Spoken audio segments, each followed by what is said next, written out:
It's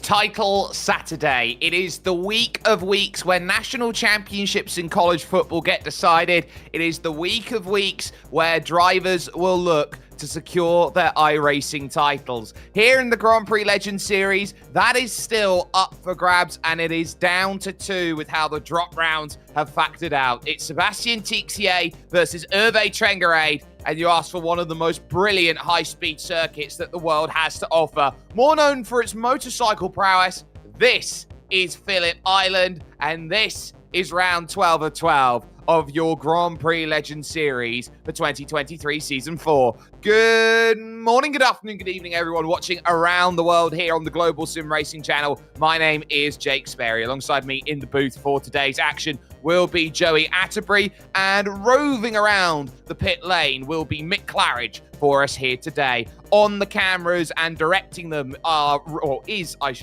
Robert O'Brien, with those cameras provided by Dougie Beard. But Phillip Island, the circuit right on the edge of the Bass Strait. This is one of the most thrilling circuits out there. Time and again, it produces classics. Let's take a look at what makes this high-speed roller coaster such an incredible joyride with our GSRC track guide.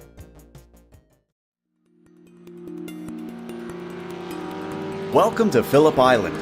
As the name implies, this track is located on a splotch of land off the south coast of Australia near Melbourne. While there's been plenty of racing here for close to a century, the track's current incarnation has only been around since the late 80s. And this version is a doozy. With only 12 turns spread across the roughly 4.5 kilometers, it's a decently fast circuit. But what really makes this place stand apart is the incredible variety in those few corners. From negative to positive camber, early apexes, late apexes, blind crest, hairpins, sweepers, if you name it, it's probably got it. On top of that, the front stretch tends to offer up a slipstream with its incredible length, but it then forces the drivers into a game of chicken by chucking them into the frightening doing. Corners like Lukey Heights stretches a car's grip to the limit and then shocks you with a sudden downhill braking into MG. Retaining something of an old-school twist, unlike most modern courses, Phillip Island has earthen embankments running along many parts of the track. While it's meant to keep the cars safely retained within the circuit's confines, anyone unfortunate enough to manage to jump them will be faced with a ton of damage for their troubles. A variety of types of racing take place at the track, including motorcycles, lower-level open-wheelers, and touring cars. Possibly the most well-known among those is the Australian Supercars Championship. With the Aussie reputation of having dangerous, difficult, and challenging circuits, Phillip Island certainly holds up to the standard. The beautiful views of the beach and the ocean may lure some of the fans in, but there's no doubt that the incredible racing at this unique track keeps them around.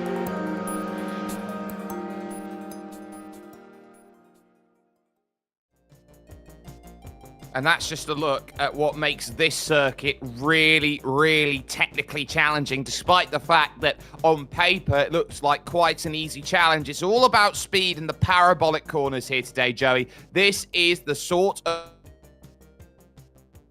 of circuit where life just gets a little bit more difficult every time you have that pivot through some of those amazing corners like the Southern Loop and Miller Corner.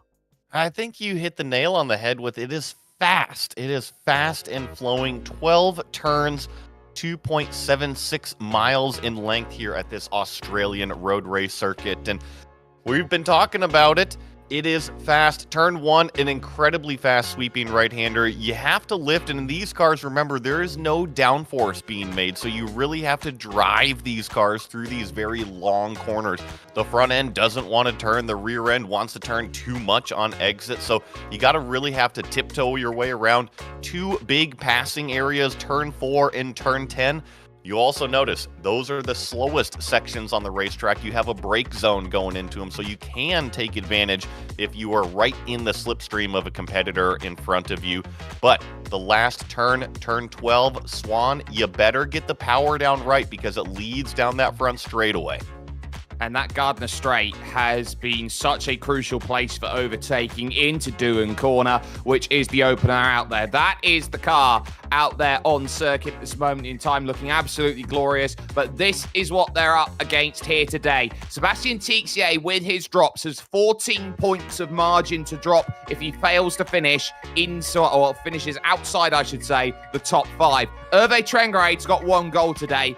Win and pray. And that is all that he has to hold on to. The likes of Oye Zamayoa and Togo Hasada and Jorge Nieva, while they do seem close on paper, their drop rounds are not giving them the opportunity to go and jump on forward. John Olsen really has been best of the rest in 6th position, with Marco Antonio Lopez in 7th, along with Jason Clapper in 8th. Laust Olsen finds himself 9th in the championship, trying to jump one more. Mick Claridge might lose his 10th place today in the championship as he joins us then down on pit road. Joey, we are now going to take a look at the F2 championship standings, which are still alive as well.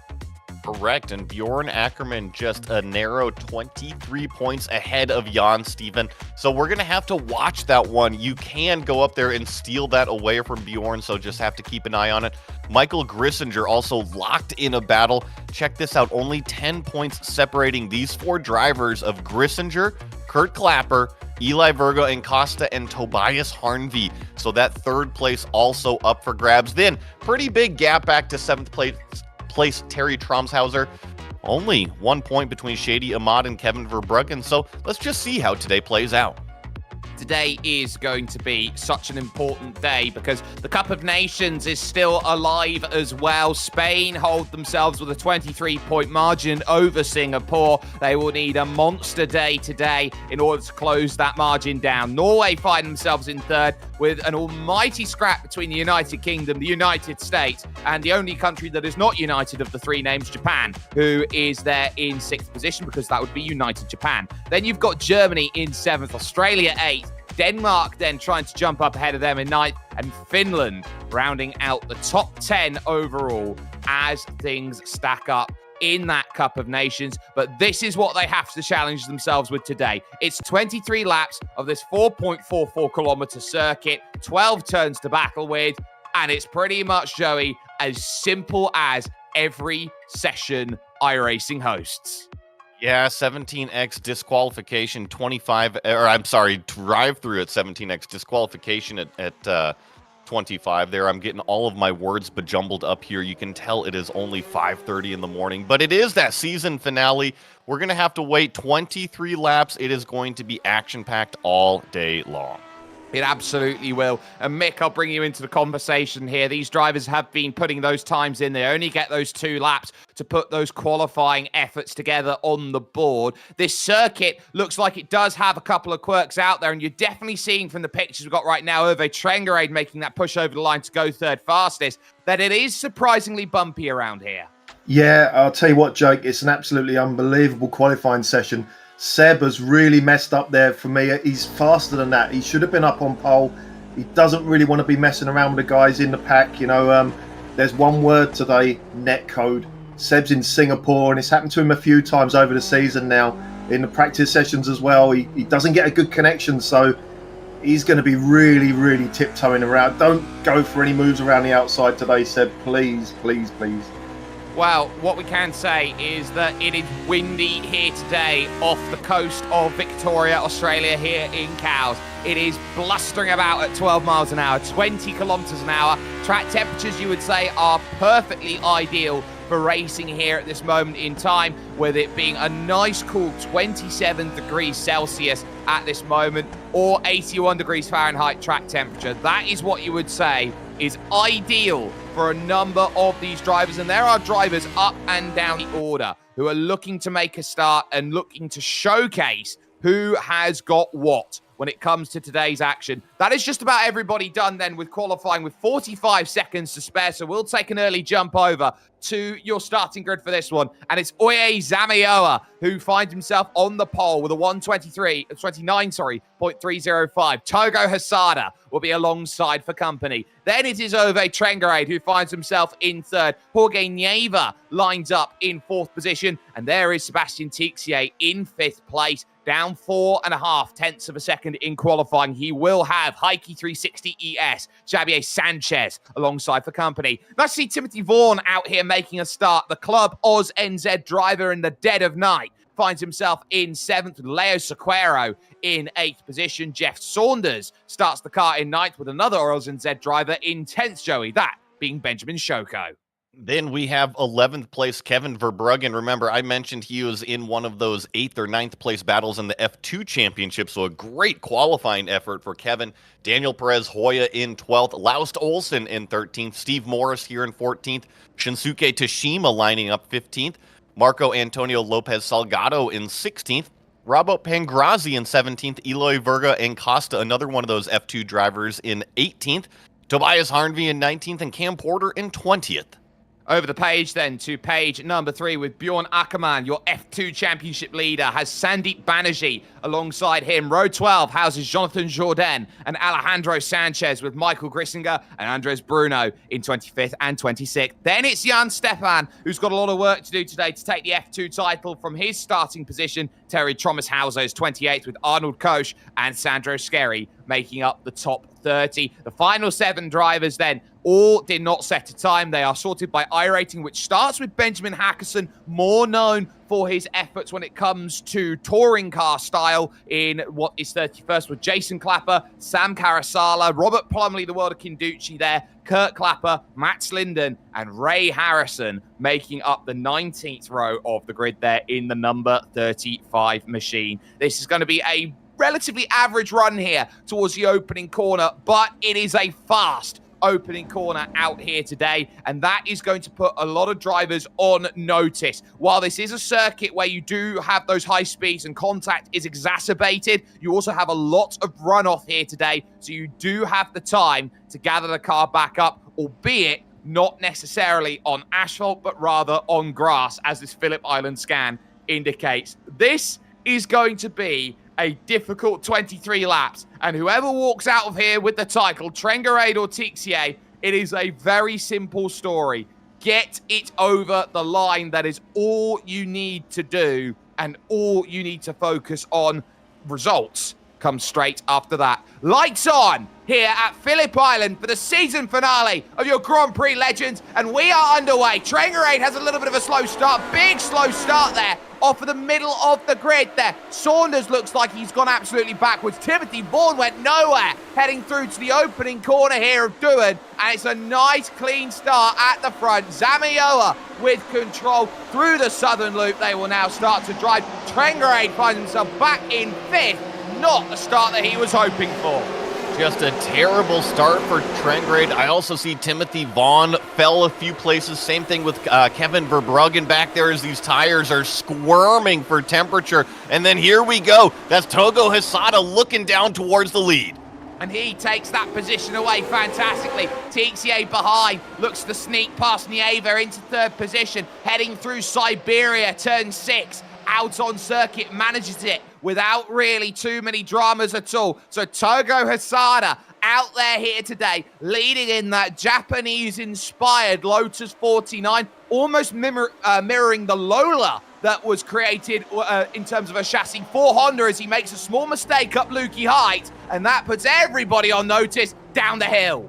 And you see how close Nieva got. That brings Trengarade back into it. Zamayoa gets a poor run off the exit. It's actually Seb Tixier that's now up into the 2nd place. So if you want to talk about a fantastic opening lap, Seb started 5th. Now he's sitting in 2nd. He is. He's had an incredible start as he races about there in virtual reality. At this moment in time, the door is left wide open at this moment in time on the nice shiny floors. And there the Ford DFV Cosworth engine absolutely roaring behind. There is number 1, Oye Zamioa. Jorge Nieva, number 6. Erde Trengarade, number 2, sitting there. Xavier Sanchez also in this group, looking for a pivot. It's all about drive here off the exit, heading back up to Casey Stoner corner, and then Jungle Jack Miller's corner, turn 4. And I think a few people are having some problems here at the beginning of this lap further back in the pack. But look at this. 1, 2, 3, 4, 5, 6 cars all lined up nose to tail. This is Jason Clapper. Started at the back. He is working his way up through.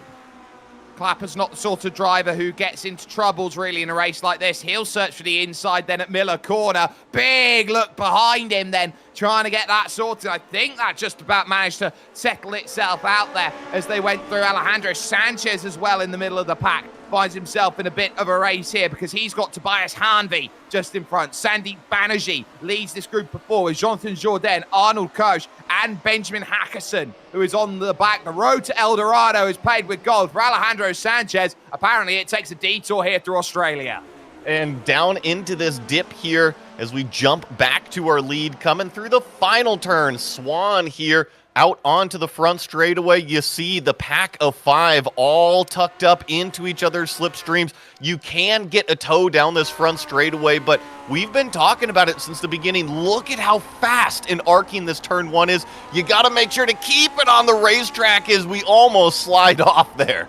That was very nearly troubles then for Hervé Trengarade, 5th in the train at the moment. And you get an understanding here, Mick, as we go to you with this. What can Roadrunner do in order to find the way to jump up these positions? Yeah, just a quick word on Seb's start. We were chatting about Seb. We were chatting about the starts at the start before the race. And yeah, he decided to use a lower first gear than he's been used to. So yeah, that gave him a good start. But yeah, Uwe, Jesus, what can you say about the guy? I mean, he lives for this sort of session, you know, like low grip, really, really tough track to get a hold of.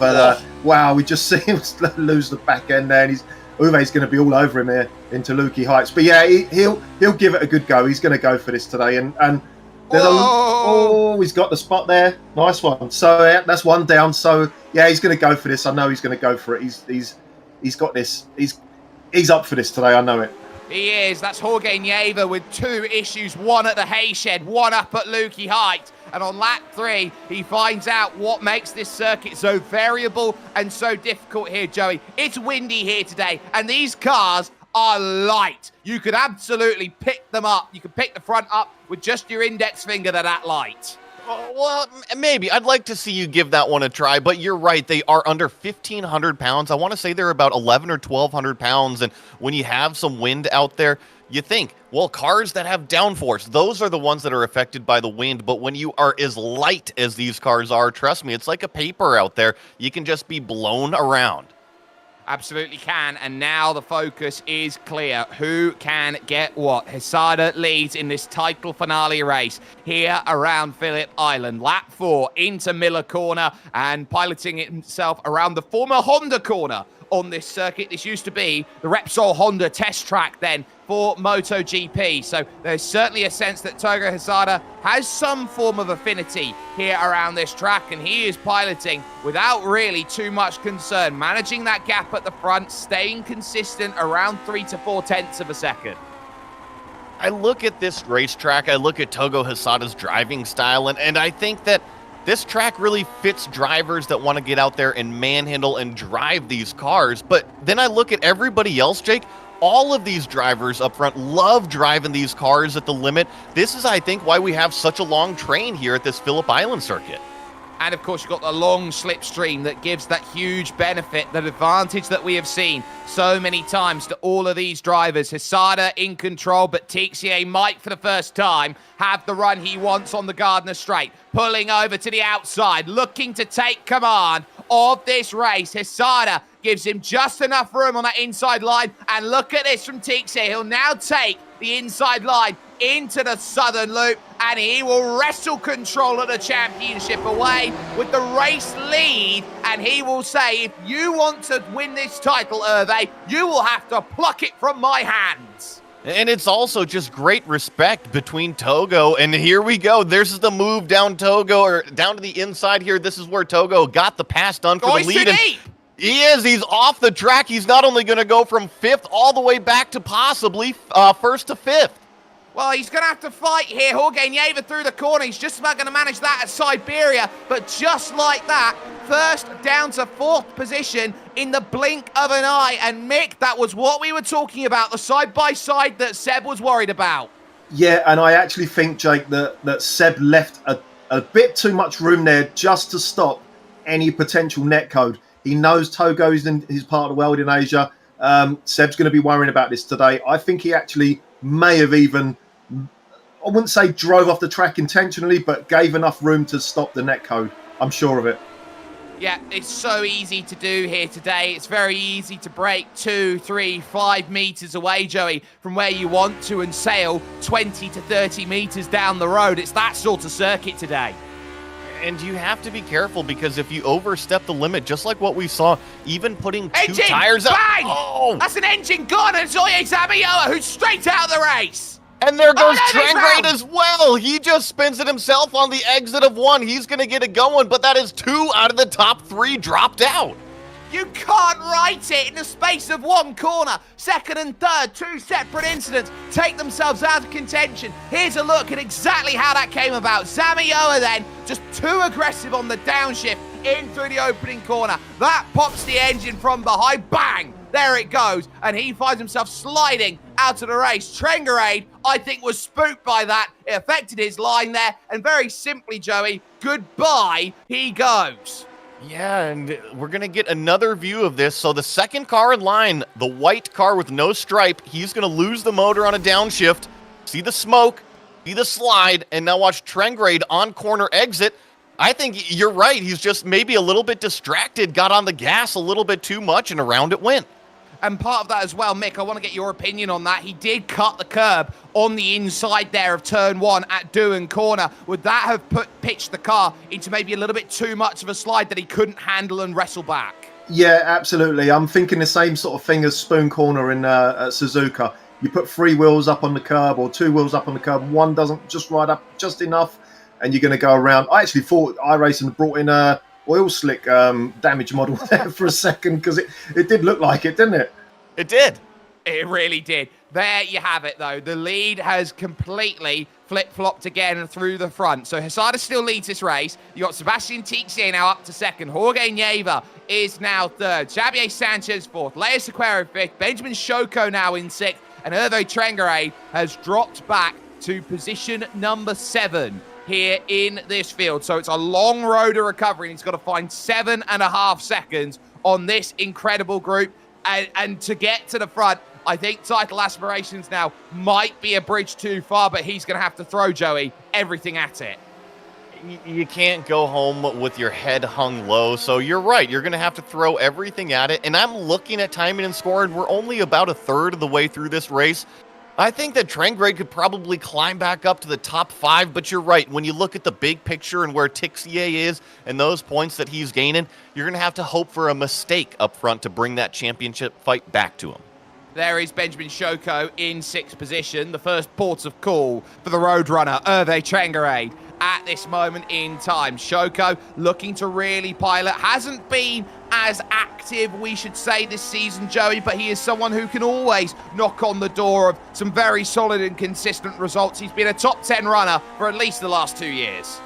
And he continues to progress. I always say there's horses for courses, and I think that's true here. I think Phillip Island, one of the courses that Ben Zocco is showing a little bit better at, but you're right. There's been natural progression continuing to get faster through the last couple years.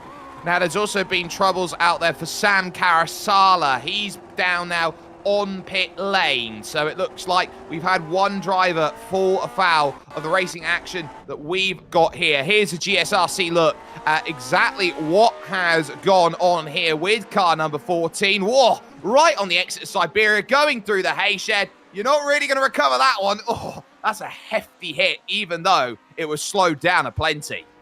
Oh, no, and I just watched Laus Olsen. We have a 3-car incident back here in 10th place. Shinsuke Tashima gets punted off the track. This was Laus Olsen, I believe, getting into the back of him. We're going to catch this GSRC replay right now. This is coming down into one of the slower areas of the racetrack. And, Jake, I was just jumping to this. This was about a 4-car battle here.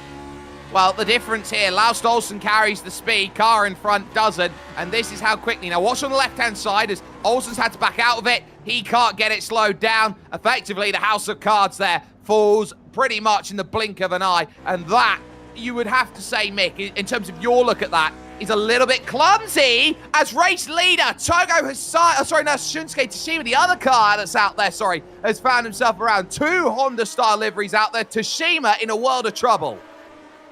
Yeah, just a word on Laus there. Yeah, it looked like the car in front just took that slower line just to stay to the left-hand side, didn't he? And yeah, just a cross-wires situation, I think, going on there. Bit of a shame for the last race.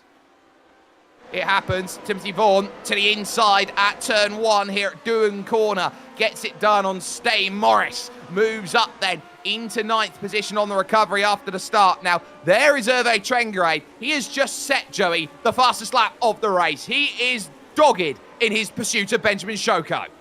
I'm not surprised. He does have a little bit of the slipstream to kind of aid him in terms of that lap time, but it is all raw pace. Remember, he qualified up there inside of the top 3. He's driven up there a couple times after having to go off track and then also having to make the mistake. So I think Trengrade, despite a little bit further back in the track position, still probably the fastest car out there. Still is at this moment, and he is definitely trying to make sure that he can launch a way forward. All he needs is a couple laps of battling at the front, and he'll have a great opportunity to join those drivers, but he's got to get through here first. Look at the different lines he's starting to take. He's trying to maximize every exit there, and Bjorn Ackermann's dropping down the order here. So the F2 Championship leader is in trouble and might be out. We were talking about this one pre-race as well. He did not have necessarily a great last week. Was worried about that points championship. Let's see exactly what caught out Bjorn here. We've seen a lot of drivers with that throttle getting too greedy with the right foot, and I think it might be a little bit of the same issue. I think so. I know it cut out right there, but that was kind of odd, Jake. Yeah, that looks to me like a screen freeze. That would be the indication there for Bjorn Ackermann. He's back up to pace and still going again. But Mick, as a driver, when that happens, what is your port of call when you lose all vision? Oh God, it's happened to me so many times, Jake. You basically have to try and memorize where you think your car's going to come back on, in the screen. And sometimes it's actually worked a couple of times, especially if you're down the straight at Le Mans or something like that. You can have a good second screen freeze, come back on, and you're still free wide. But yeah, it's a world worst situation there. Just a word on Uwe. He got round Ben nicely into turn 1 as we was watching Bjorn there. Yep, so he's moved up now into 6th position. We are now watching Kevin Verbruggen out there at this moment in time. He's looking to try and move up the order here. That is Eloy Verjan Costa, who is just in front in 12th, and these are quiet positions that we're looking at. Kevin Verbruggen is having an amazing F2 day at this moment in time. He's up there racing against some drivers who are top 10 at the moment, Joey, of the F1 standings. Well, same with Eloy and Costa right in front of them. These are both F2 drivers, so just tremendous efforts. And I'll say this about Kevin. He did not have a very good first lap, so he is coming his way back through the field right now after losing, I would say, about 6 or 7 positions just on the first few corners. Very much dancing on the back then of Stay Morris. He looks behind. That is, of course, Marco Antonio Lopez, who is there in 11th position at the moment. And this race continues to go on at the front of this field. Do not count out the top 3 here in this one today, because you've still got, of course, Togo Hasada, Sebastian Tixier, Jorge Nieva. You've still got bragging rights for how you win this race. And don't count this driver out. Of course, Heike 360 ES, a Porsche All-Star, looking to try and take a big victory today. One of the more popular drivers, and if you stream and shout out there, because he is on the back of this lead pack. Now, he's had a little bit of a quiet race. We've had some casualties up front, if you will, but he has done a tremendous job. He's just running his pace, and his pace is putting him right here in the fight. It really is, and these 4 drivers are 3.8 seconds clear of Leo Sequeiro, who is currently being sequestered by Hervé Trengrade, the Roadrunner. So there is still opportunities out there for positions to change, and you're seeing it there at the front. 1, 2, and 3 are line astern. That's the view that Javier Sanchez has at the moment. They all pivot over to the right-hand side of the circuit, looking for the moves over at Doohan Corner, turn number 1. That's not happening behind them, though. Hervé is now going for the move, looking to take that position away. Oh, and it is plain and simple, that pass. That was a case of the yellow helmet syndrome, Joey. And Walland, I think he's got enough time to maybe go hunt down Xavier Sanchez, but he's 4.5 seconds up the road, and we were just documenting how he's on the back of the front battle as Seb Tixier now takes a look down the inside of Togo Hesada. Exactly what Togo did to him, but Togo stays on the racetrack, but positions do change. They do, and it puts Sebastian Tixier back at the point, position number 1. Out there on circuit, and the number 12 machine is absolutely on point once again through the hay shed, and now looking to crest the rise of Lukey Heights. You can see it's a motion rig that he runs in. He gets to replicate some of the feelings, Mick, when he's driving there, and he is absolutely on it. You can see H-pattern shifter that he has to use, and the big red Lotus steering wheel. Yeah, that's the thing I was going to notice. Mention Jake. That steering wheel was awesome, ain't it? There's a couple of guys. Gary Ho runs the same sort of rig. They both live in Singapore. They both sort of go out and buy their rigs at the same time and stuff like that. So they both got pretty much the same stuff. And yeah, Seb's doing really well here, ain't he? Yeah, I think Togo's going to have another bite at this though, because I was going to say earlier, these championships, you really do have to earn these championships in the 49. No one gives it to you for free in this series. That's what I love about this series. Everyone's up for it. Togo's nowhere near in the championship. He just wants to win. And yeah, I'm still nervous about this net code that Seb and Togo might get if they run side by side for any amount of time through these corners. Let's just hope it doesn't happen today. Yeah, let's hope it doesn't here, and it will be 10 laps to go the next time they cross the line. For Togo Hesada, he is, of course, the reigning champion coming into this season, had a torrid start to the season, lost a win at Milwaukee in the final corner of the race. He has been throwing everything he can at the wall, hoping that something sticks, and ultimately, with the way that his season started, Joey, it's too little too late. It is. However, he is a former champion. He has plenty to fall back on. We know he's one of the fastest drivers in these cars as he slides out a little bit wide there, but then is able to tuck it back narrow, close up that track position once again.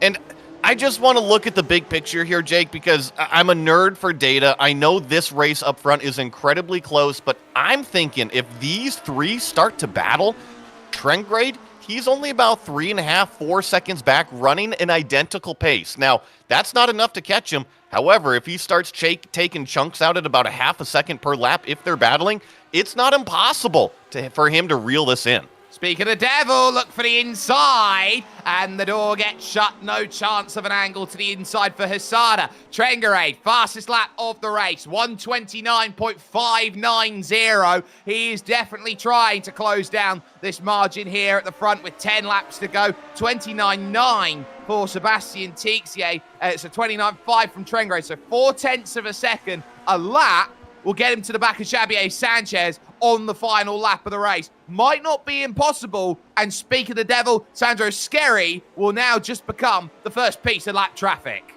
And it's so tough, you know, we're speculating out here. You have to keep the maximum pace. You have to have things fall your way for Trengrade. It's possible. We'll just have to wait and see. I think the bigger story, like you're saying, is what we are seeing on the screen right now, this lap traffic, and we still got 10 laps to go, plenty more to come. Absolutely. The more that you get yourself into a rhythm in this race, the more that lap traffic can definitely unsettle it. Down the hill, through turn 10 of MG corner, and the two long sweeping left-hand corners on this anti-clockwise circuit to end the lap. Through 11, traffic dives out of the way, but that now leads here through Swan Corner, turn 12. Getting the power down, getting as much drive as possible here at a quarter of a second even. This is where the chance opens and apparates. Can Togo Hesada have this look into turn number 1? He thinks about it once again, but once more, he will have to sit in the wheel tracks. And just analyzing these two, watching their lines the last few laps, I really feel like Tixier has the final turn figured out. Togo Hesada slides wide, but I've been seeing him do this. He'll kind of charge into a corner, more of a diamond approach rather than a true arcing apex. But that last turn, Swan, I think Tixier can put that power down, launch out of that corner, and just is able to fend off Togo at least 3/4 of the way down the straightaway. Yeah, and we are seeing up and down the order some great recovery drives being put through. Mick, I want to get your opinion here on Benjamin Hackerson here, who is now in 15th position, the number 9 car, who has been absolutely sensational as the biggest, or one of the biggest movers in the field. He is up 16 spots in this one, the same as Robert Plumley. Yeah, talk about get used to the car in 5 minutes. You know, it's all off the back of this this Ringmeister series we've been having this week, where the 49's been racing at Nürburgring, and we've had so many races going off there. It's just been great to see the new guys coming in, and I thought this would happen. I thought it would sort of spill over into this race, and it has. I think there's about 6 or 7 new guys here this week. So yeah, great to see. I love watching the new guys come in, and yeah, to get a handle on the car that quick, especially at this track, it's really commendable. Yeah, great stuff. Yeah, so there's a lot of drivers here who are looking to try and make sure they've got something to speak of. Cam Porter as well here in this group. Always someone who likes a good chat. Is always up there on the cameras here in terms of the action that he puts together forward. He's +3 for the day at the moment, repping the GSRC shirt, why not? And really trying to get as much as he can to get onto the back of Jonathan Jourdain in the 29. One of my favorite characters that we get here on GSRC, and through the final turn here, you see how long, how sweeping it is, but how important it is to be able to put your foot down, because if you don't, you lose this draft, you lose that momentum all the way down the front straightaway. Thankfully, Cam doesn't have anybody behind him he has to worry about. It is pure focus forward for him. Well, only for the moment, because the one driver who is behind him is the recovering Jeff Saunders. Yes, I do see that, but last lap time of 30.4 compared to a Cam's 30.7, so maybe here in a couple laps he has to worry about it, but for now, just go get him in front of you. It's that go-get-them attitude that we're seeing at the moment, pushing through Stoner Corner and into Miller Corner, turn number 4, trying to really use all of the rotation of the steering wheel, back up onto the power, and back away again to try and make a focus happen. This is still a race which is up for grabs, up and down the order, in terms of the way that everyone's been searching about, and I wouldn't say anything is secure until that checkered flag does drop here at Phillip Island. We've seen it many times before in the most famous race of them all, Joey. There was a certain driver called Scott McLaughlin who seemed to run out of fuel heading to the line in his Volvo once upon a time. Well, you always have to make sure you've got enough fuel, and I'll tell you, as a driver, you always wonder. You know, they say save fuel, you drive to the number, and you're like, well, is it enough? Did I save it? And it's always lingering there in the back of your head. But hey, here in iRacing, you should be able to do the math and at least have yourself about a half gallon in reserve. Yeah, that half a gallon, I think, is really crucial. It allows you to be a little bit more aggressive out there and really push with what you have got. There are a number of battles to keep focus on, and there is one, Marco Antonio Lopez, who is there in 11th position right now. His eyes are focused on a top 10. It's only half a second to stay. Maurice traffic spins in front. There's Sandro Scary that's going to absolutely chalk up the field a little bit there, but just about manages to get around to stay. Maurice, he says thank you over the radio and on your merry way. But when you're dealing with traffic, especially in a one split like this, Mick, what are the difficulties that you go out and deal with if you're a driver in the front and the, I would say, top middle of the pack? Yeah, it is tough. Sometimes you get a nice run. A lot of the guys in the series have always been pretty good, you know, especially guys like Backrow Bob. You're never going to get any trouble. But yeah, you just have to be lucky, don't you, Jake? You know yourself. I'm just watching the two guys up front. I've been watching them all race. Yeah, it doesn't feel like Togo's got much of an advantage over Seb, does it, at this point? But yeah, I still think Togo's up for this. I feel he's going to go for it. I feel he's going to have a couple more bites before the end of the race. We've just seen Marco Antonio Lopez off the track at Lukey Heights. It puts him behind Kevin Verbruchen and Eloy Verjan Costa, which will now mean it'll be 13th position. Unlucky for some for him at this moment in time. Do want to take that pivot back to the front of the field. How crucial it is at this point for Sebastian Tixier to not get drawn in to these battles with Togo Hosada. It's the sort of situation that you do not ever want to put yourself in, Joey, if you're a racing driver. It is Senna versus Prost every single stage of the way. If you're Senna, you go for the win. If you're Prost, you take the points. Well, and you brought up a race earlier that I think is a nightmare for a couple people, not only Togo Hisada, but Mick Claridge as well, talking about Milwaukee, what we had. And he doesn't want to repeat that. He's a former champion. He knows what he's got to do, and he just barely hangs on to it. As I'm saying, he's smart. He just made a little bit of a mistake. Yeah, that small mistake there down the hill at MG is so very easy to do, just trying to get turning early. And when you've got gravity working against you through that section of track, Joey, it is a nightmare to stop the car. That's why turn 10 is the toughest corner on the circuit and not Lukey Heights at turn 9. You don't think about it, but it's a small downhill, and when you try to stop on a downhill versus flat ground, there's just something about it. It's like gravity is literally pulling you down the hill, like you were saying, and there's nothing about that inertia that wants to stop. It seems like it takes forever. It absolutely does take forever, and the troubles very much are there. There has been a change, though, for 6th position in this race, as Leo Sequeiro last lap was able to make the pass on Benjamin Shoko. Then between those drivers, 6th and 7th, Sequeiro looking to pick up some late championship points here, raise his status inside the top 10. And they're both having good runs, so I think that this battle will continue. It was going on for a few laps, and you see Ben Zoko not giving up, even though Leo has gone ahead and passed him. So both of them up 2 positions, up 3 positions, now sitting 6th and 7th. I think we've still got another 4.5 laps of this battle. We absolutely do. So there are definitely opportunities out there to make those passes, those important passes here in terms of this race. But when you get down right to the nitty-gritty of a race here, Mick, how crucial is it for you as a driver to look at the drivers that you're all in and around and you think, okay, well, if it's just a one-on-one drive, at what point do you effectively pull the trigger, make the move? Yeah, well, absolutely, Jake. I mean, these races aren't long enough to really make some sort of a strategy as Togo. I just watched Togo then, just having a little look at that inside into turn 1. Yeah, I mean, from a standpoint of the championship, man, I don't know. Seb would love to be able to just stay out in front here and not worry about the guy behind. But, you know, Togo's always going to be there in his mirror, and Seb's only one mistake away. Seb will have so many things on his mind. He'll be thinking, obviously, I keep going on about netcode. He'll be thinking about that. Also, he'll be thinking about the grass grip level, which has been increased. So we saw him go off earlier in this corner. He'll have that in his mind that everything's going to be quite safe if he just sort of keeps where he is. He'll be pushing hard. He knows Togo pushes as hard as he can when he's in any race. So it's a tough one. It really is. It's such on a knife edge, this is. And I tell you what, the one thing that he's been struggling with all season long, Sebastian Tixe, has been the brake pedal and getting the car stopped. We've seen it at a number of races this season, Joey, how many times he's overshot the corner. And we saw it already earlier today. Now, I know that Mick was saying that he probably left a little bit of extra room given some netcode incidents here. However, it has been an issue. He is very aggressive in terms of his driving style. He goes for it on the brake pedal, and if you go for it and just lock it up a little bit, that extends your brake zones and oftentimes ends in catastrophe.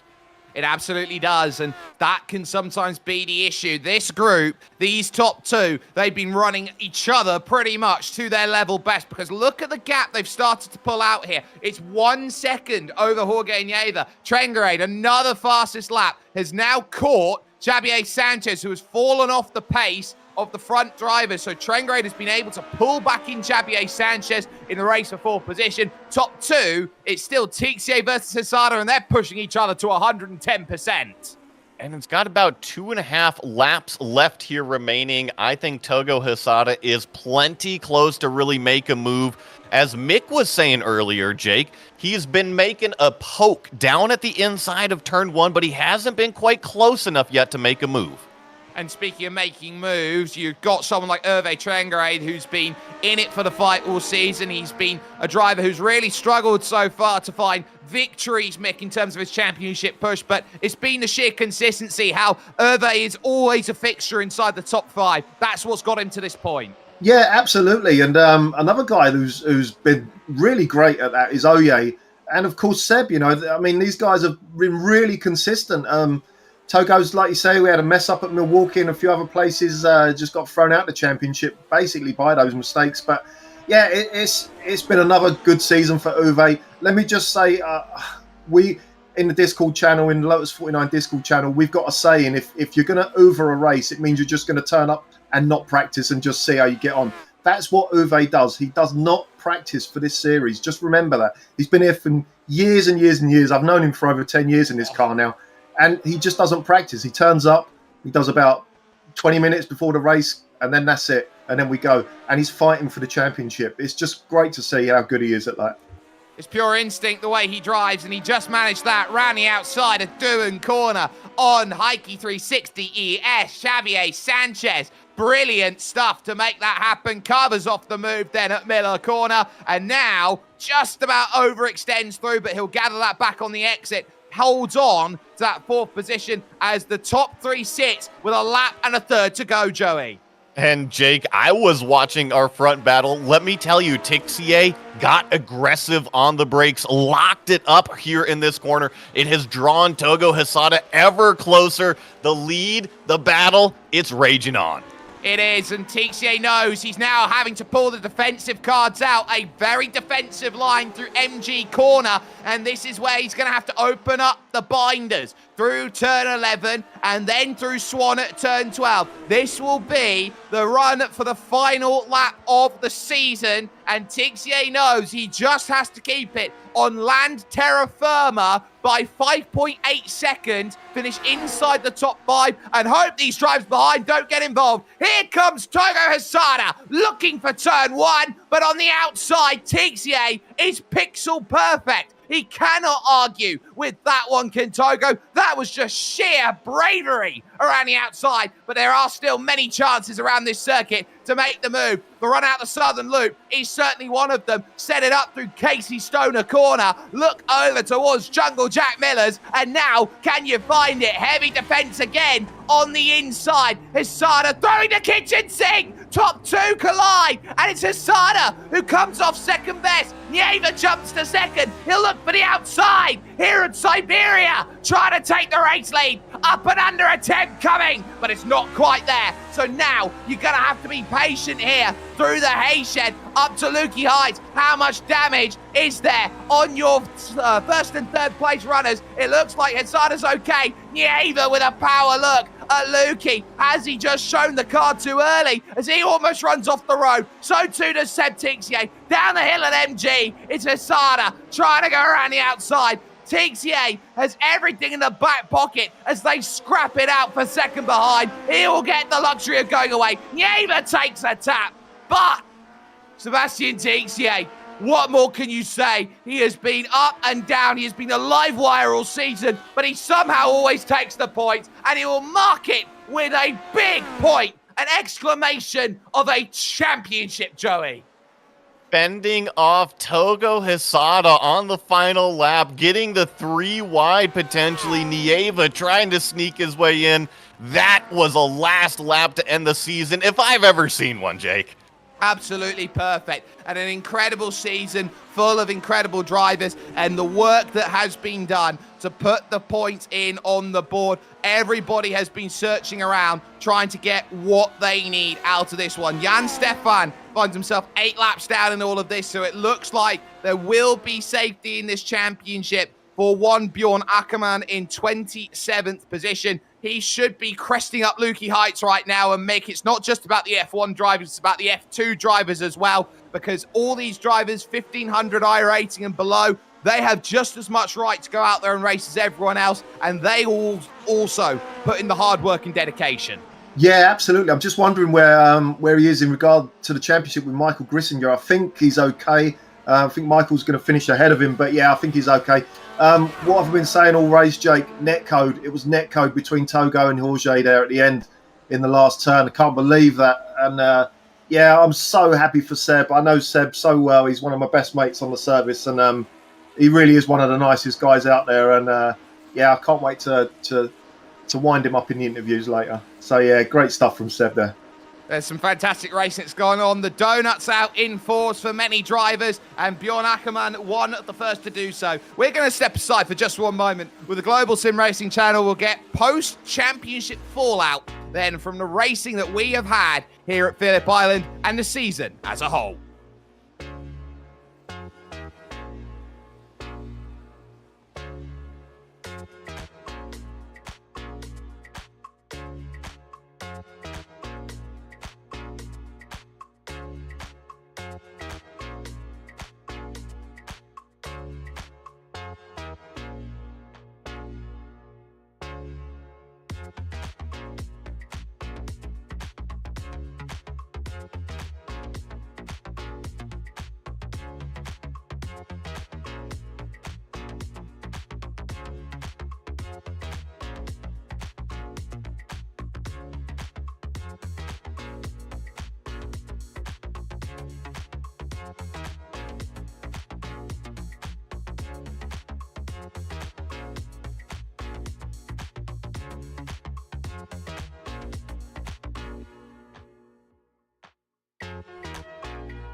The pristine seal of approval on what has been a fantastic season. If you want to go and secure a championship, the best way to do that is making sure no other driver can beat you in the race. That's what happened with car 12 here today, starting 5th on the grid, able to convert that into a race victory, a winning margin of 1.4 seconds as the tussles through the final couple of corners really ramped up between Togo Hesada and Jorge Nieva. Hervé Trengarade would finish the 4th position, ahead then of the driver in 5th, Javier Sanchez, with Benjamin Shoko and Leo Sequeiro 6th and 7th, and Timothy Vaughan in 8th position. A great drive for him. 9th would belong to Daniel Perez Hoya, with Stay Morris rounding out 10th place.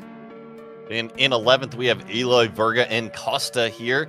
Marco Antonio Lopez Salgado finishing directly behind him in 12th place. Then we have Ben Hackison, our biggest mover of the race, 18 positions gained, started down there in 31st and ended in 13th. Kevin Verbruggen finishing up in 14th. Jeff Saunders in 15th. Jonathan Jourdain in 16th. Sandeep Banerjee, 17th. Cam Porter in 18th. Jason Clapper, another big mover, up 13 positions to finish 19th. Then, unfortunately, Laust Olsen fell to 20th today. Over the page, 21st for Robert Plumley is still a really good gain today of 13 spaces. Shunsuke Tashima, we saw what happened with him, had a lot of dramas in the middle of the field. Michael Grissinger's 23rd will be a great effort, but not enough of one to procure the F2 championship away, with Tobias Hanvey and Mats Linden 24th and 25th. Andres Bruno would end up 26th with Arnold Koch, and Bjorn Ackermann's 28th place finish enough to secure the F2 championship crown. Kurt Clapper would find himself 29th, with Terry Tromashauser in 30th. The final few drivers are a lap down or worse, which includes Sandro Scary, Jan Stefan in troubles here today. So too Alejandro Sanchez, Roberto Pangrazi, Sam Carasala, and the big one, the engine blowing for Oye Zamayo, which set up in works for the spin of Hervé Trengarade. That a big race then here today, full of surprises up and down the order. Your champion is Sebastian Tixier. He stood by with Joey Atterbury. Sebastian Tixier, congratulations, not only the race win, but the championship as well. How does it feel? Can't hear you. Uh-oh. Probably dealing with some audio settings. No worries. I know that the Discord settings, between hopping out of the motion rig in VR and then changing the headset and the microphone around to some different inputs, they can always get auto switched. But hey, I was just saying congratulations. It sounds like I got you now. Not only the race win, but the championship. How does it feel? Very good, very good. Since Milwaukee, I have a discuss with Mick, and I have a theory. And I think Mick is my kryptonite, because since Milwaukee, I just had issues. Didn't manage to get up to the result up to my pace. And today Mick was not there, and my qualification was average, but I managed to win. So Mick, you are my kryptonite. Well, it sounds like you guys have a special relationship. We have Mick here in the booth. The kryptonite is right here. Mick, you got anything to say to Seb? No, absolutely, man. Seb, well done, mate. I can't believe you've done it, and you done it, and you won as well, mate. I'm so happy for you. Listen, mate, can just you told me to not say anything stupid in the broadcast. I'll ask you a stupid question instead. Then, can you think of anyone in your life at the moment who's giving you any pointers, any help, Doesn't have to be like an iRacer or a sim racer, but it might be one, one that drives a yellow car with a black stripe down the side. Can you repeat the question? Seb, do you love me or not? Yeah, of course, I love you. Hashtag no homo. Bromance, Mick. Yeah, it's just you making. I don't know.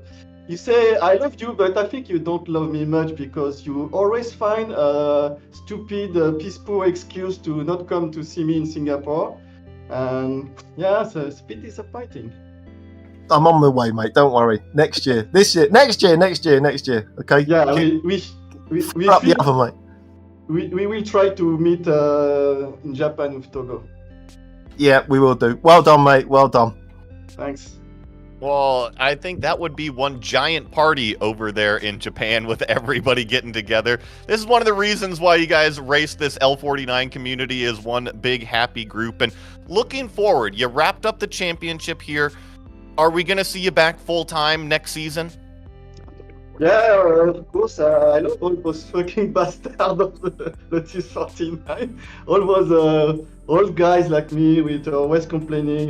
My back hurt, my ankle hurt, but we still racing. So I love all those guys. So yeah, I will not last. I hope Mick will be back and lead the championships or somebody else because it's too much stress for me to lead something.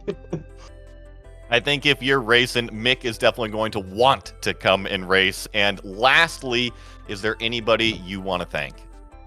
You guys from broadcast GSRC, always a pleasure to talk with you and rewatch the podcast, and obviously all the guys from the Lotus 49 community. Yeah, special shout out to Gary Ho, my bro from Singapore, and Mick.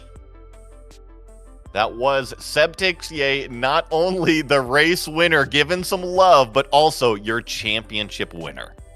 Absolutely fantastic result from him. Apologies, ladies and gentlemen, if you heard any industrial language there over the course of that last interview. Togo Hesada, though, joins us. He manages to finish off in second position come the end of the race. Togo, you threw the kitchen sink at that one here today, and it just looked like it was just one small step too far. But a culmination of a great season for you. How's it been for you? Yeah, today's race is very, just like a hard racing. Yeah, very, very, enjoyable. I enjoy the race. And the whole season, I just in the slump on the first half of the season, but you take the victory in the Fuji. And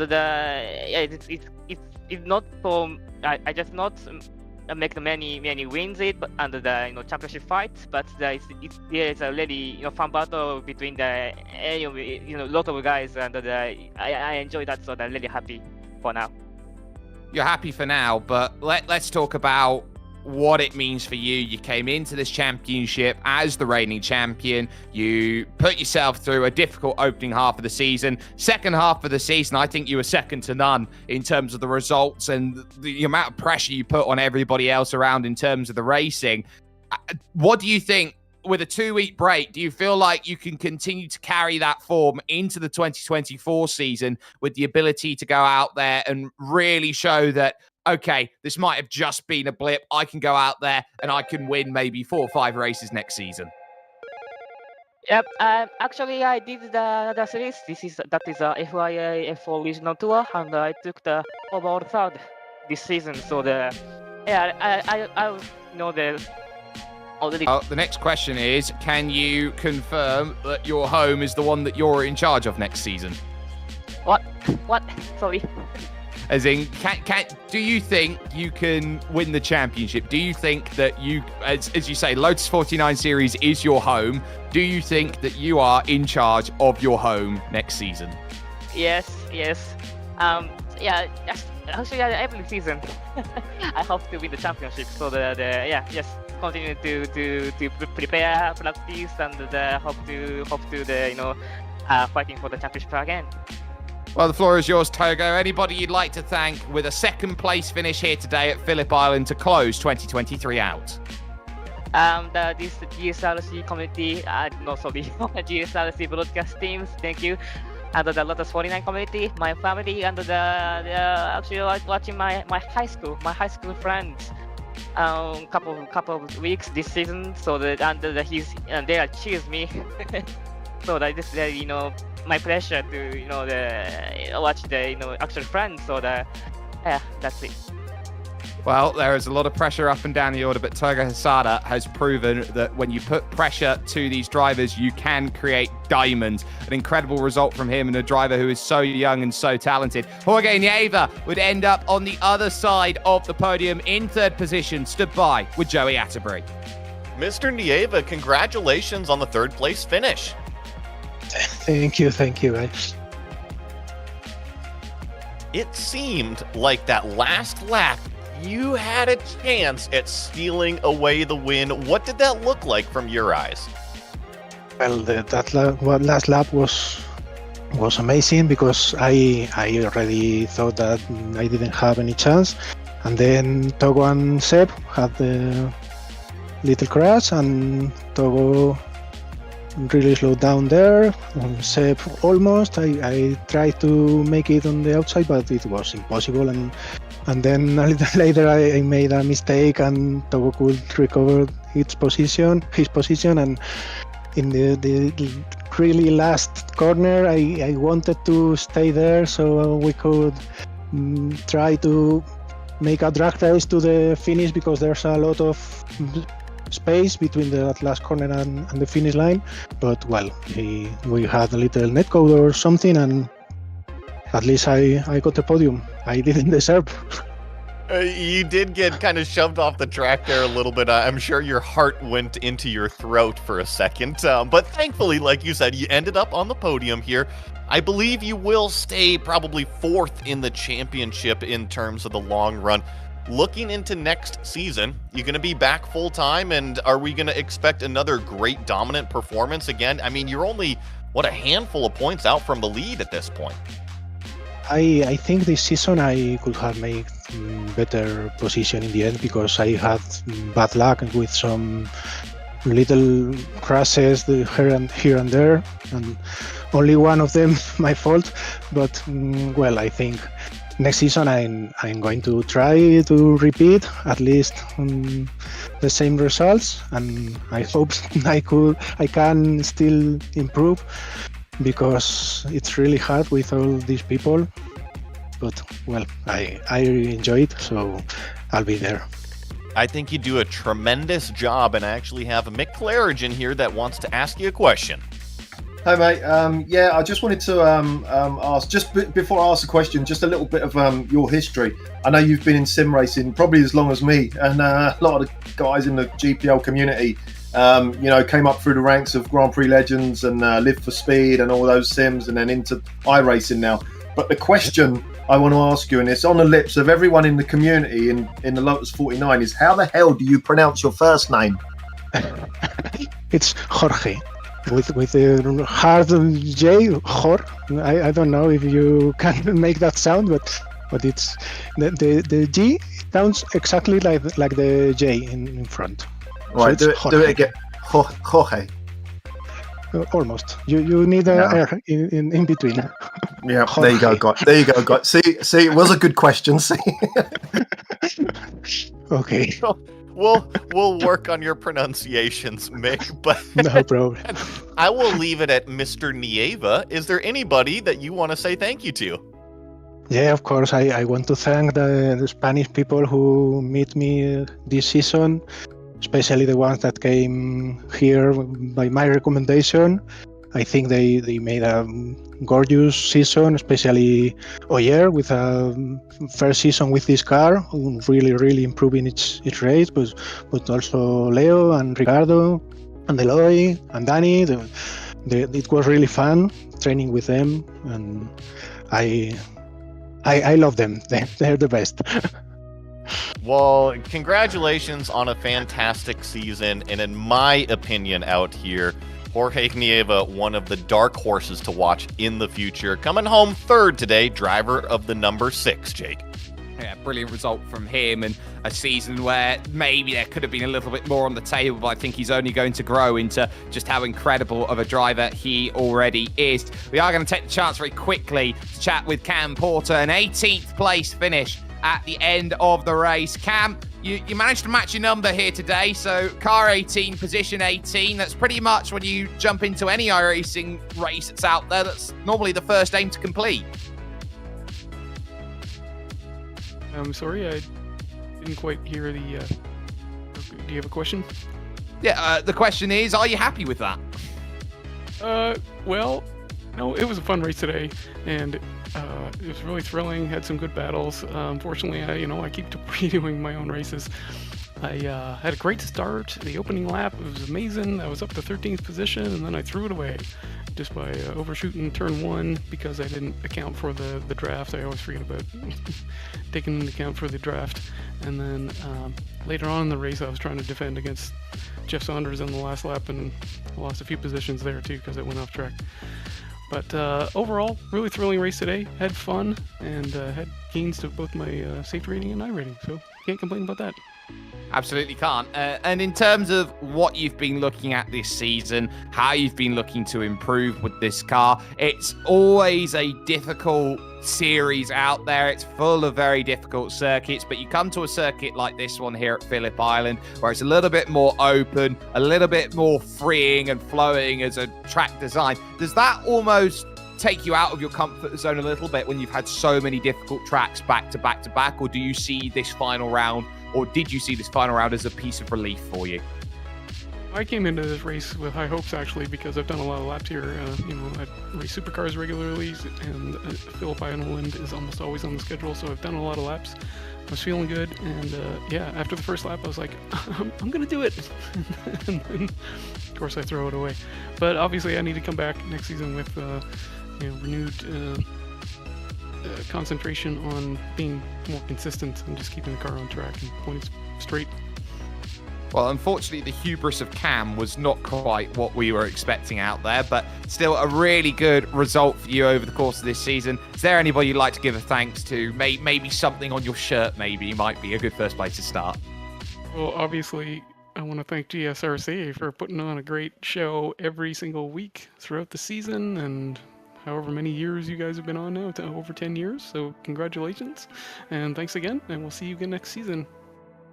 No problems there. Cam Porter with an 18th place finish then to finish off this season. But what an incredible season it has been, from top to bottom, up, down, left, right, even slantways in the Great Glass Elevator. You couldn't have asked for a better season out there of the Grand Prix Legends Series. For confirmation of the championship, Sebastian Tixier takes the F1 title, and he does so by a margin of 25 points. When all things are said and done, Bjorn Ackermann takes his championship by an even greater margin out there. He takes it by 26 over Jan Stefan in second overall. Massive, brilliant season, but I want to give a massive thanks to everyone who has been on this show today, from Joey, from Mick, from Robert, and from Dougie. Here is all of the equipment and music that has been used to produce this incredible show over the course of this season, including the works done by June Lalonde. You can catch her stuff on Bandcamp if you have not had the chance to already. You can always jump with our social medias, of course, with Twitter-X, with Facebook, with Instagram. You can go over to our website, globalsimracingchannel.com, and visit gsrc.storenb.com. There are a couple drivers there who got themselves a very nice bit of swag in terms of that. A number of different races, though, still to come this weekend, and so many more races over the month of December. You cannot sit back and say there's no racing in December on iRacing. There is some incredible racing coming up with the Global Sim Racing channel over the course of December, so mark that in your calendar if you haven't already. But until next time, with championships for Tixier, with a championship for Bjorn Ackermann, race clean, race hard, and we'll see you next season.